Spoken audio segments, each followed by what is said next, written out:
Hey guys, welcome. Yeah, so example 0 here on solids of revolution, and this is the first of several examples, but as it is example 0, what it means is that we're going to talk about solids of revolution big picture. We're going to start with the disk method here, and then we're going to go on to the washer method, and we're going to conclude with the shell method, aka the method of cylindrical shells. Now, what we mean by solids of revolution is what happens, say, if we take a two-dimensional area that is bounded by the parabola y equals x squared, and then the line x equals 2, and then the line y equals 0, or the x-axis. So we take this little region right here, and if we spun it about the x-axis, that is, if we rotated this little area here about the x-axis, then it sweeps out a solid, and that's what we're calling a solid of revolution. Well, we're revolving this region about a horizontal axis here, the x-axis, and therefore solid of revolution, because what we get is a solid. And I intentionally just mirrored x squared along the x-axis so you can see the solid drawn very nicely. And what we have here is what's called a funnel. So we've got a funnel, and you see that our funnel is solid, so it's a three-dimensional shape, so it has volume, and if we cut it vertically, right, we're going to get circular slices to our funnel, and these slices are called cross sections, right? Okay, cool. And so this is what we mean by solid of revolution, and you see that these circular slices we could actually consider a disk because they have a width to them, although if they're considered infinitesimally thin slices, then they're just circles and not discs. You will see that in practice we consider them as discs and not circles, and so they have a little width to them that we're going to call dx. But clearly, if you are revolving about a horizontal axis, then if your cross sections are circular, you're going to get a radius that is vertical like this, right? You're going to draw your radius vertical, although you could obviously draw it horizontal. And this radius r is going to be the function's value at that x. You see this here is x squared evaluated at this x, right? And this radius here for this bigger circle is also x squared evaluated at this x. So we see that the radius here is simply f of x in this specific example.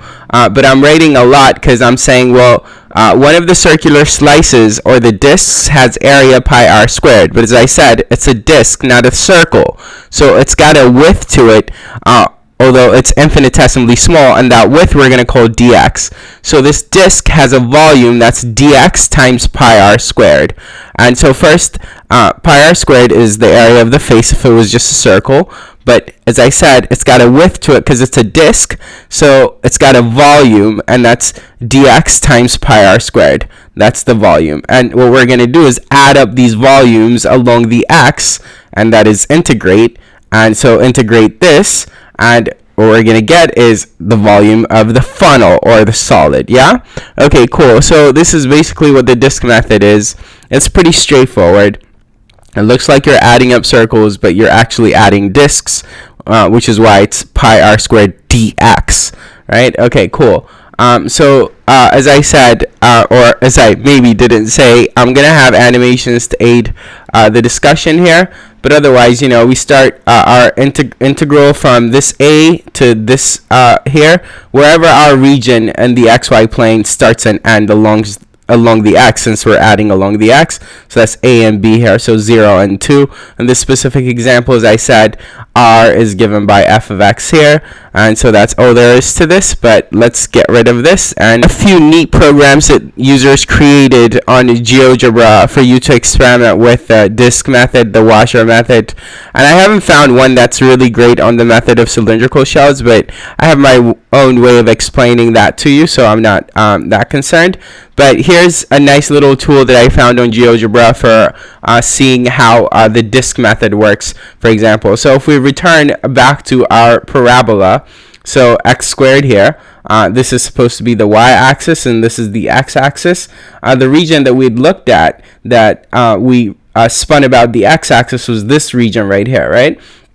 and we're still going to spin this region about the x-axis, but here we've got a nice animation to help our discussion. And yes, I'm having x go from this A to this B here, so our region is actually shrunk to this little guy. But yeah, watch for yourself what happens when we spin it about. You see our funnel is formed. We took that region in the XY plane, we spun it about. The only thing that's kind of misleading about this program that this person has written is on GeoGebra is the fact that it's hollow. The solid is not hollow, right? The solid is like complete, right? Like, so I'll take you to another program that actually shows that the solid is complete, and this, however, is misleading in that it makes it seem hollow. But I thought the animation here is like very neat and so helpful to a lot of you in understanding what's going on when you're doing the disk method and how exactly these solids are being formed by spinning about a region. Obviously, what I just did is spun about this region, and that gave me the funnel. But if instead of spinning this about the x-axis, which is right there, what happens if we take this region here, right? This region here, and better yet, this region here, and spin it about the vertical axis or the y-axis this time. Clearly, we don't get a funnel. What we get is a paraboloid. And again, the paraboloid is hollow, and so this is a bit misleading, this program, but just pretend like it's not hollow, fill it with something, and yeah, that's the necessary correction to completely understand what's happening. But as you can see, you get some nice animation showing how exactly the paraboloid, the solid, is formed. Yeah, okay, let's get in it. I suppose that's what I'm saying here. Okay, cool. Let's keep it moving, and soon enough we will. Alright, so next is, well, let's wrap up the disk method, but next is the washer method. To wrap up the disk method, I just wanted to point out that, like, well, as you just saw, you could rotate about a vertical axis instead of a horizontal axis. What that means is that your circles will have radii that you will draw horizontally, as you'll see shortly. Yeah, that's all that would change. Let's speed this up a little bit. The drawing, that is. Okay.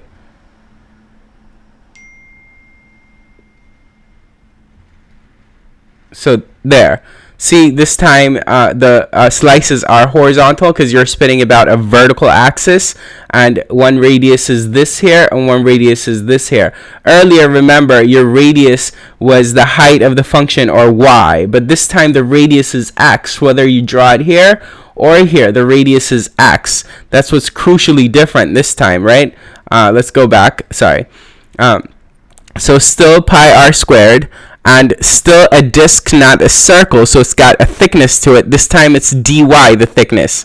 And you're adding these disks along the y-axis anyway, as opposed to what we'd had when we're adding them along the x-axis, when the circles were being, or the disks were being added along the x-axis. This time we're adding them along the y-axis, and therefore the dy. But as I said, crucially, this time r is x. Earlier r was y, right? This time r is x, right? And so obviously, in order for you to do this integral, you need to do something about this x squared and make it something about a y. And that's pretty simple here because, well, see, your radius here starts here and ends here, and that's x, but we're told that this line here is y equals x squared, so you know that x squared is y, and you know x is root y, right? So from knowing that, from knowing x squared is y, you can simply replace this x squared with a y, and obviously you go from a to b, where a is 0 here, it looks like, and b is 4, and that would give you the volume of the paraboloid here if you actually did it out. But we'll have concrete examples 1 through at least 5 that will work through problems with you, so not to worry, you'll get there. As I said, we could do something about this x squared here, which is that there, right? Okay, so point here is that the disk method can be done even if you are rotating about a vertical axis as opposed to a horizontal axis, which is how we had our funnel earlier, and this time we have paraboloid, right? Okay, cool. And just to like point out that, like, yes, they're not hollow, they're solid. I found another program written on GeoGebra that I thought was nice, showing you how this is working. And so clearly we've taken the region bounded by the x-axis sine x from A to B, and we've spun it about the x-axis to form this solid, which looks like garlic sold in a bunch. I don't know. I guess that's an analogy. But yeah, we can now summarize the disk method in this way, which is, well, what the disk method does is, if you are adding your disks along the x-axis, that is, you're spinning about a horizontal axis, it would look like this. And then if it's about a vertical axis, it would look like that, right? Okay, cool. All right, so enough about the disk method. So let's go on to the washer method.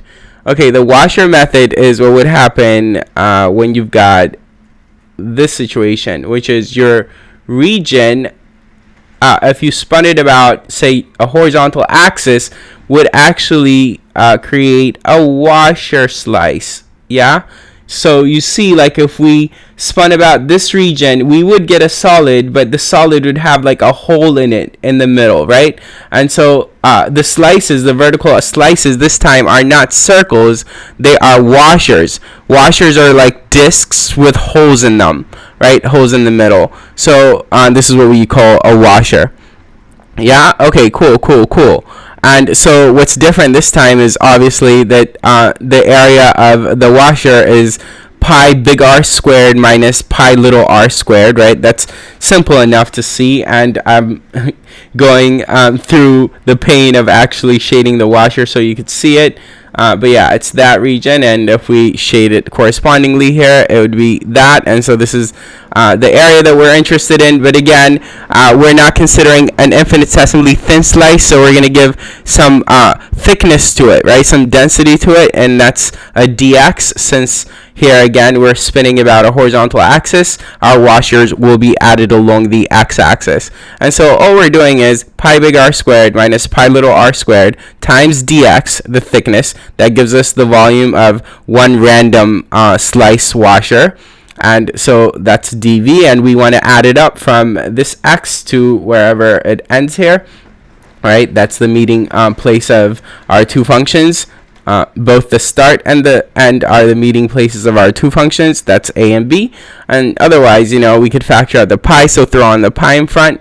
And so all that remains is big R squared minus little r squared dx. And yeah, so all you have to do when you're doing the washer method is identify what big R is, identify what little r is, and that's that. Obviously, just like the disk method, instead of vertical slices, you can have horizontal slices of the washer method if you were spinning about a vertical axis instead of a horizontal axis. Yeah? Okay, cool. And so we're going to conclude with the method of cylindrical shells, which is pretty fun.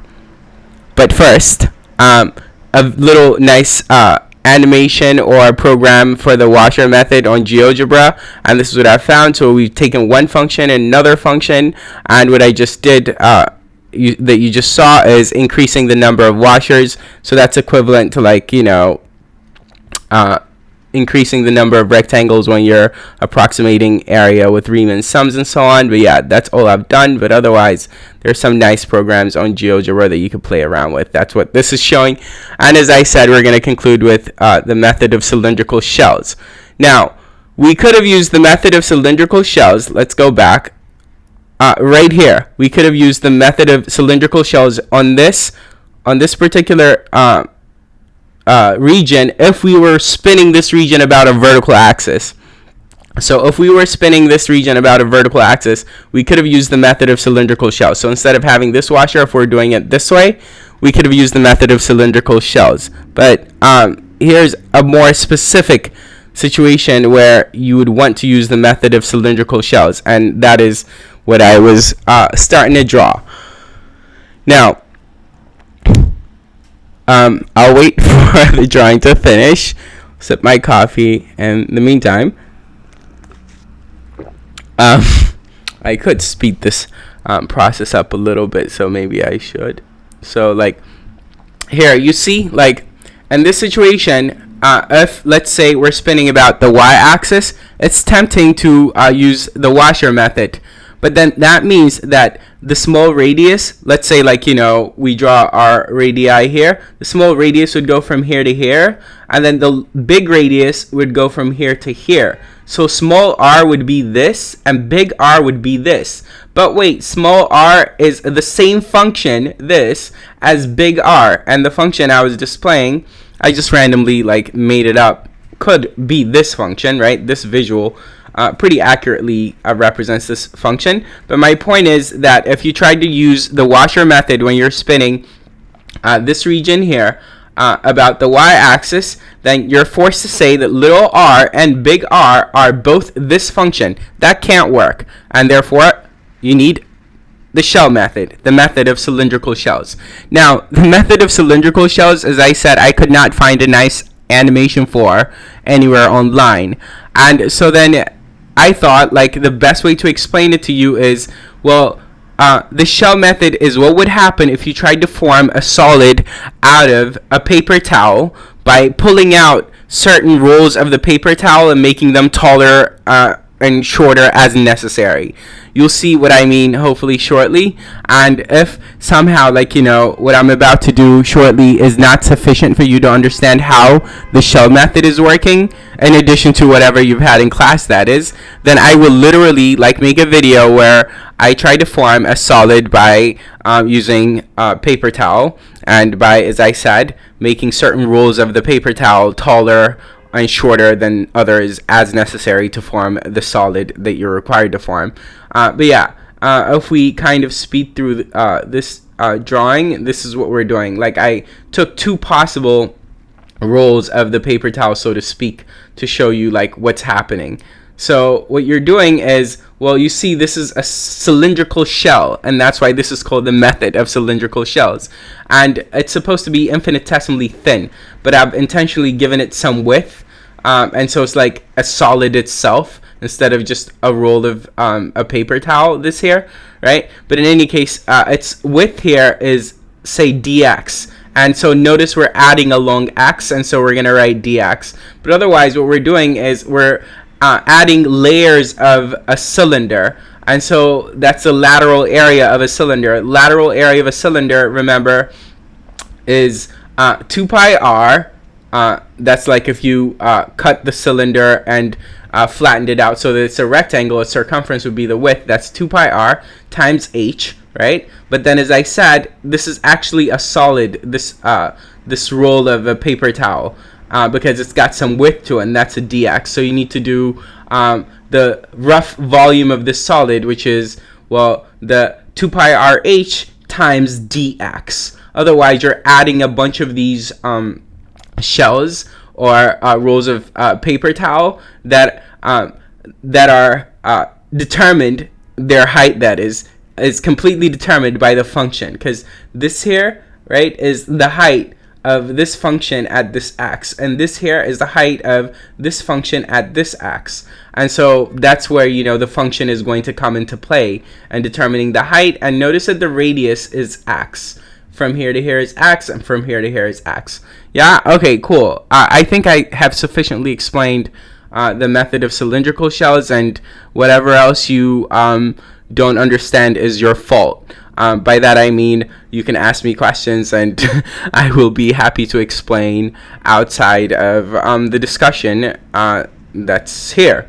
Yeah, okay. Otherwise, you know, I'll isolate one of the rolls of a paper towel, or one of the cylindrical shells, and show you a little bit of what I just said, a bit slowed down, which is that, like, it's not an infinitesimally thin roll, and so then it's got a thickness to it, and that's the dx. But otherwise, the lateral area of a cylinder is 2 pi rh. So 2 pi rh times dx gives us the rough volume of this, and we're using a bunch of these that are shorter than one another to like add them up and form our solid, and therefore the adding part is done by the integral. Obviously 2 pi is a constant, so we can take that out. As I said, r, the radius is x, whether we draw it right there or we draw it right here, and also that h is clearly f of x, whether it's right here or right here. And so that's all I have left to do.